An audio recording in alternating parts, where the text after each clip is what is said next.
উত্তরের জেলা বগুড়া সদরে আবারও বইছে নির্বাচনী হাওয়া। আগামী 9 এপ্রিল অনুষ্ঠিত হতে যাচ্ছে বগুড়া 6 আসনের উপনির্বাচন। এরই মধ্যে প্রচারণায় ব্যস্ত প্রার্থীরা। ভোটারদের মন জয় দিচ্ছেন নানা প্রতিশ্রুতি। শান্তিপূর্ণ ও উৎসবমুখর পরিবেশে নির্বাচন আয়োজনে সব ধরনের প্রস্তুতি নিয়েছে নির্বাচন কমিশন। বগুড়া প্রতিনিধি আজিজুল হাকিম রুমনের রিপোর্ট জানাচ্ছেন মিজান শাহজাহান। সদর উপজেলা নিয়ে নির্বাচনী আসন বগুড়া 6। গত 12 ফেব্রুয়ারি জাতীয় সংসদ নির্বাচনে এই আসনে সংসদ সদস্য নির্বাচিত হন বিএনপির চেয়ারম্যান তারেক রহমান। একই সাথে ঢাকা 17 আসন থেকেও নির্বাচিত হন তিনি।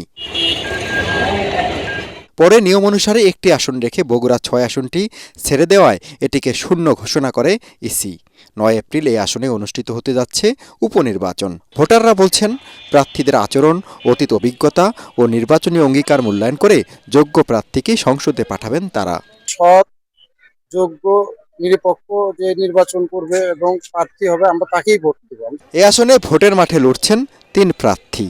ধানের শীষ প্রতীকে বিএনপির রেজাউল করিম বাদশাহ, দাঁড়িপাল্লায় জামাতের আবিদুর রহমান সোহেল ও ফুলকপি মার্কায় বাংলাদেশ ডেভেলপমেন্ট পার্টির আলামিন তালুকদার।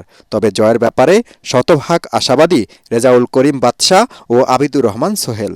এটি বগুড়ার বিএনপির আসন, ধানের শীষের আসন, বিএনপির ঘাঁটি। কাজে এখানে যেই নির্বাচন করছে এই আসন থেকে সেই বিপুল ভোটে নির্বাচিত হয়েছে। লেভেল প্লেইং ফিল্ড সৃষ্টি করা হোক। 9 তারিখের উপনির্বাচনকে সুন্দর, সুষ্ঠু এবং গ্রহণযোগ্য করার ব্যাপারে সার্বিক ব্যবস্থা গ্রহণ করা হোক। নির্বাচনকে কেন্দ্র করে যে কোনো ধরনের অনাকাঙ্ক্ষিত পরিস্থিতি এড়াতে তৎপর রয়েছে প্রশাসন।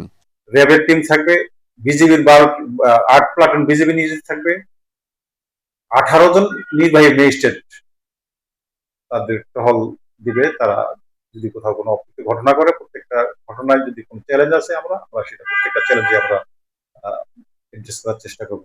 এবারও অবাধ, সুষ্ঠু, নিরপেক্ষ ও উৎসবমুখর উপনির্বাচন আয়োজনের মাধ্যমে উদাহরণ সৃষ্টি করতে চায় নির্বাচন কমিশন।